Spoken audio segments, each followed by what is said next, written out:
Is an indication that we do have enough moisture and the front moving in to cause a little bit of rain as expected along our state line counties in particular. So that's going to be the zone where we have the highest rain chance for maybe some downpours around Lake Seminole and then leftover showers straddling the state line through the next few hours that follow. A front comes in the morning.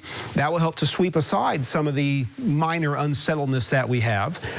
But as we go into tomorrow, you may wake up to lingering fog in some of our southeastern areas before the dry air starts to really work in, and that will help to reduce the spread of fog and help to break the clouds a little faster. So mostly sunny to maybe occasional partial cloudiness with a little bit of remnant patchy moisture that will still roll in. There's another front that will come in on Friday. That's really going to bring our temperatures down.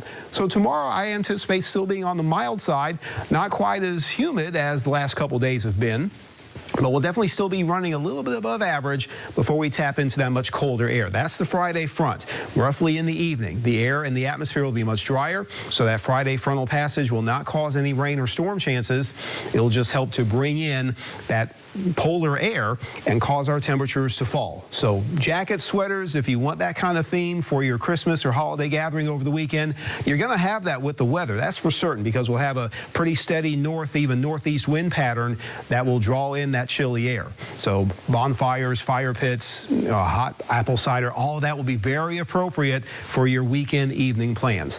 Tonight, though, well, maybe you can have some warm beverages if you don't mind it being just in the upper 50s to around 60 in the morning.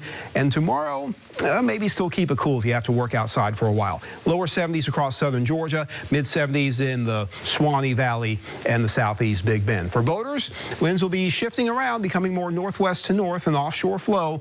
No advisories, but also watch for some areas of marine and sea fog. Our rain chances will be done by sunrise tomorrow, so most of the time when you're out and about during the day, there's not going to be any rain. And then over the weekend, there's not going to be any lingering warmth. We'll have highs in the 50s, approaching 60 Sunday. Morning lows well into the 30s, maybe a light freeze Sunday, warming up by Christmas, though.